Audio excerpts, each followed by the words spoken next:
Alright, so welcome back to Cooking with Toya Bodie.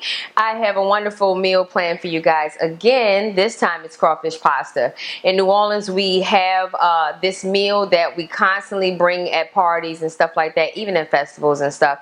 So I'm going to let you basically enter our world with this crawfish pasta. I hope you enjoy it. Alright, so what we're going to do is we're going to do a quick butter roux. It's a tiny one, not too big. Flour inside of the butter.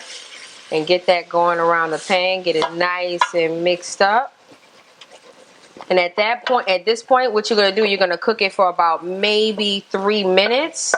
Get all those clumps out. You can always use a whisk. That'll make everything better. But you're going to cook it for 3 minutes, about 3 to 4 minutes flat. And then at that point, you can move from there. What I'm going to do now that I have everything nice and blended up, I'm going to take it off of the stove because this roux gets so hot.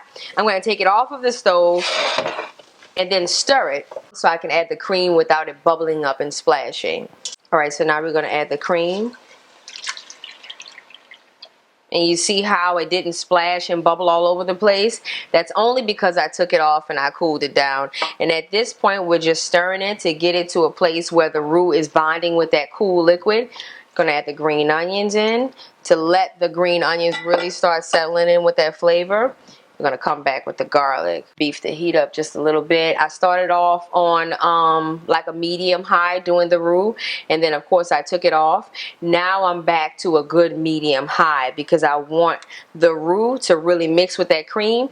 If you don't stir it around like this, that roux will drop to the bottom of the pot and then it will burn inside of that actual cream, okay? So you want to get it nice and full, so you want to stir it until it gets thick. Okay, so now you see that it's starting to thicken up. You see what it's doing? That roux is thickening that heavy cream up.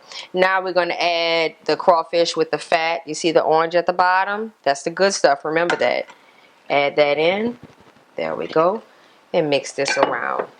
And you see how it's starting to get really creamy? That's that heat picking up that's making that gluten work, okay?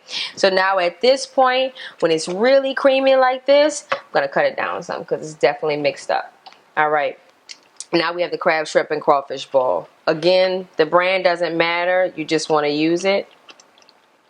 There we go. Start here because we want it to have some kick. Keep in mind, you want to season the sauce basically so it's kind of overpowering almost, because the pasta is going to calm it right back down to a really, really normal place. Okay, now I'm going to add the seasoning. There we go. Mix that up. Get that going together because you want that flavor to really start sticking to the crawfish and everything. And you see how thick it is? We don't want it to be this thick, so we're going to cut it a little bit with white wine. Whatever Chardonnay you have around, you can do that. And it's also going to add to the elegance of the flavor. And it's going to bring it to a really good place, okay? And I can tell already by the color I want more seasoning, but I'm going to taste it to see. That's it. That's it. Alright, so now I can add the pasta to it. There we go. And that's basically a whole pack of pasta I put in. But you want that sauce to just be all over that stuff. You want it to be really, really good. You see how beautiful and creamy it is? There we go. Now that's a perfect pot of pasta and sauce right there. Now we're going to add the Parmesan cheese, because at the end you don't want to add the cheese in too early because it can get really gummy inside of the pot. There we go.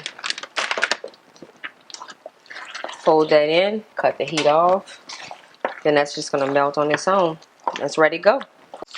The crawfish pasta is finished and it's garnished with some Parmesan cheese, so you can do that as well. Don't forget that you can switch it up between chicken, shrimp, whatever. It doesn't have to be crawfish, but keep the seasoning the same for the most part. Thank you so much for watching, but don't forget to click subscribe, okay? And you can get the full recipe at cheftoyabodie.com.